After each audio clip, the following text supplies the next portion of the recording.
অবশেষে পদত্যাগ করেছেন যুক্তরাজ্যের ক্ষমতাসীন লেবার সরকারের সিটি মিনিস্টার টিউলিপ সিদ্দিক। তিনি বাংলাদেশের সাবেক প্রধানমন্ত্রী শেখ হাসিনার বোন শেখ রেহানার মেয়ে।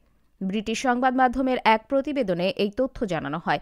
এতে বলা হয়, টিউলিপের খালা বাংলাদেশের ক্ষমতাচ্যুত প্রধানমন্ত্রী শেখ হাসিনার সঙ্গে আর্থিক সম্পর্কের বিষয়ে বারবার প্রশ্ন ওঠায় টিউলিপ সিদ্দিক মন্ত্রীর পদ থেকে পদত্যাগ করেছেন। টিউলিপ সিদ্দিক যুক্তরাজ্যের অর্থ মন্ত্রণালয়ের অর্থনীতি বিষয়ক মিনিস্টার ছিলেন। দেশটির আর্থিক খাতে দুর্নীতি বন্ধের দায়িত্ব ছিল তার কাঁধে। ব্রিটিশ সংবাদ মাধ্যম জানায়, যুক্তরাজ্যের প্রধানমন্ত্রী কিয়ার স্টারমারের কাছে তার পদত্যাগপত্র জমা দিয়েছেন টিউলিপ। তবে পদত্যাগপত্রে তিনি উল্লেখ করেছেন, তার বিরুদ্ধে যে তদন্ত হয়েছে সেখানে মিনিস্ট্রিয়াল ওয়াচডগের উপদেষ্টা লরি ম্যাগনাস তার বিরুদ্ধে মন্ত্রিত্বের নীতি ভঙ্গের কোনো প্রমাণ পাননি। প্রসঙ্গত, ব্রিটেনের ক্ষমতাসীন লেবার পার্টি মন্ত্রিসভার সদস্য টিউলিপ সিদ্দিক দেশটির economic secretary to the treasury and city minister হিসেবে দায়িত্ব পালন করেছেন তিনি। তার কাজ যুক্তরাজ্যের অর্থবাজারের ভেতরে দুর্নীতি সামাল দেওয়া।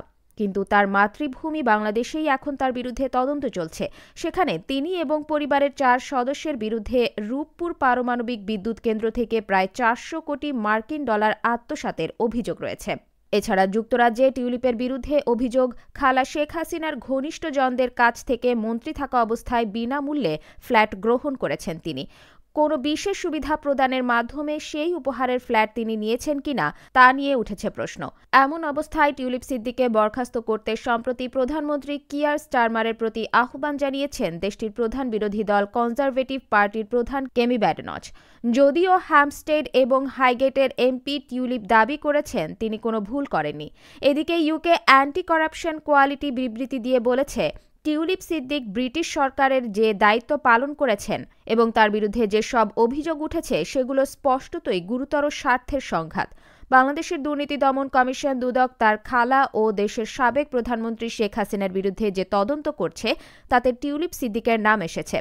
যুক্তরাজ্যের দুর্নীতি বিরোধী দাতব্য সংস্থাগুলোর এই জোট আরও বলেছে, যুক্তরাজ্যের আন্তর্জাতিক বিশ্বাসযোগ্যতা এবং খ্যাতি রক্ষায় সরকারের পক্ষে বেশ কিছু জরুরি এবং গুরুত্বপূর্ণ সিদ্ধান্ত নেওয়া হয়। আর এসব সিদ্ধান্ত গ্রহণ টিউলিপ সিদ্দিকের দায়িত্বের মধ্যেই পড়ে। কিন্তু তার বিরুদ্ধে আনীত অভিযোগের কারণে সৃষ্ট স্বার্থ সংঘাতে এটি এখন স্পষ্ট নয় যে তিনি এসব সিদ্ধান্ত নেওয়ার অবস্থানে আছেন কিনা।